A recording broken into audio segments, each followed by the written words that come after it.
Hi, this is Amit from Digital Inspiration, and today I want to show you a little known Google Docs trick that some of you may find handy.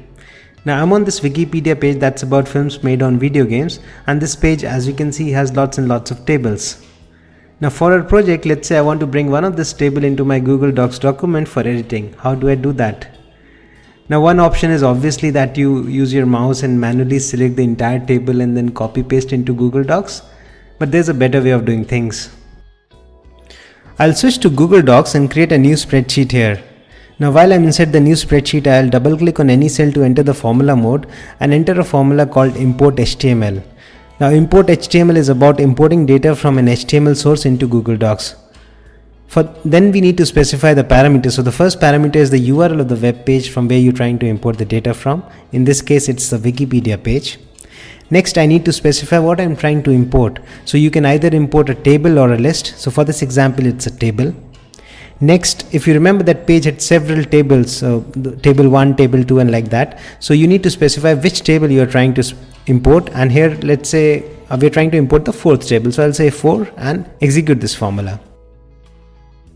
Within a second or two, Google will bring that HTML table into Google Docs. How cool is this? Now you can actually edit the formula, change the index of the table from 4 to say 6, and it will import the 6th table. So this is, you can continuously edit this formula and the data will be updated automatically.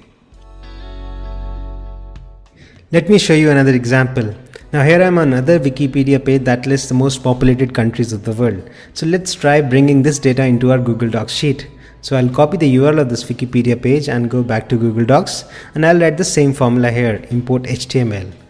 Now the first parameter of that formula will be that URL of that Wikipedia page. Next, because we are importing a table, I'll write table here. And because that page had only one table, the third parameter will be 1. I hit enter, and within a second or two, that data arrives into Google Docs.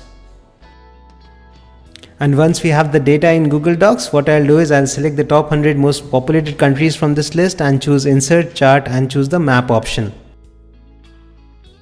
And there we have that raw data converted into a beautiful world map, which makes it much easier to visualize that data.